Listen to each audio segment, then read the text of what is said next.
goûter la cuvée des Anglaises, qui est un 100% Grenache, enfin 100%. Et donc c'est un vin donc, qui est fait sur des sols plutôt sablonneux. Voilà.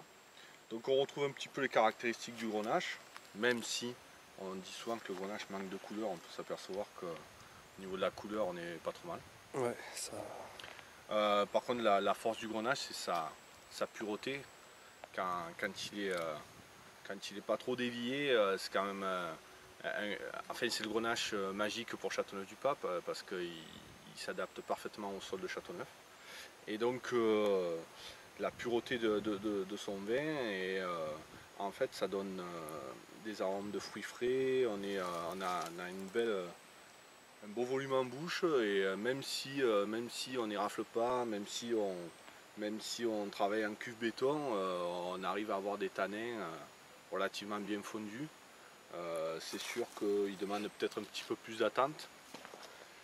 Mais le Grenache, la force du Grenache, c'est aussi ça, c'est que c'est buvable à la fois assez jeune et ça vieillit quand même pas trop mal, quoi. Donc parce qu'aujourd'hui on se retrouve sur des vieux châteaux neufs qui sont encore très très bons. Et ça c'est peut-être la force de cette appellation, c'est que c'est aussi buvable tôt, quoi. Donc on peut se faire plaisir à tout moment avec ces vins-là.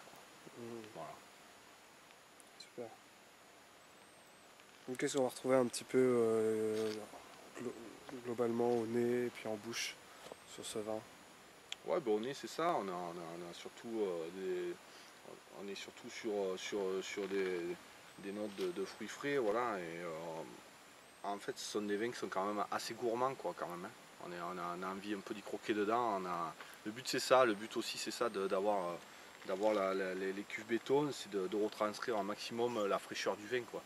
Et il faut garder un maximum de fraîcheur dans ces vins là parce que avec les taux d'alcool qu'on a parfois, le plus dur, toujours le plus dur, c'est de garder l'équilibre dans ces vins-là.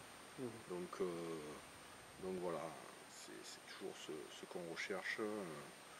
On a les caractéristiques du Grenache ensuite avec toujours ce côté réglisse, voilà, ces côtés mentholés, de la rafle.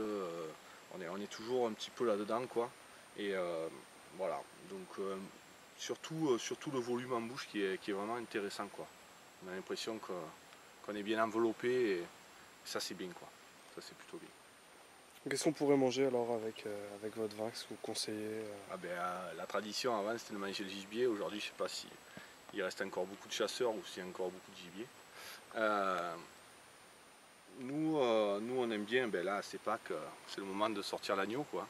Donc ça, l'agneau avec du Châteauneuf-du-Pape, je pense que ça s'associe plutôt pas trop mal. Et puis si on peut y mettre quelques champignons dedans, où on a souvent on part un peu dans le sous-bois des fois avec les Châteauneuf, donc ça peut être un peu un joli accord, voilà. Une épaule d'agneau avec quelques champignons, pourquoi pas. Et ça peut être intéressant aussi sur certains fromages, fromage de chèvre, voilà. Donc ça ça peut faire partie de l'accompagnement d'un bon Châteauneuf. Super. Bon bah merci pour cette dégustation. De rien.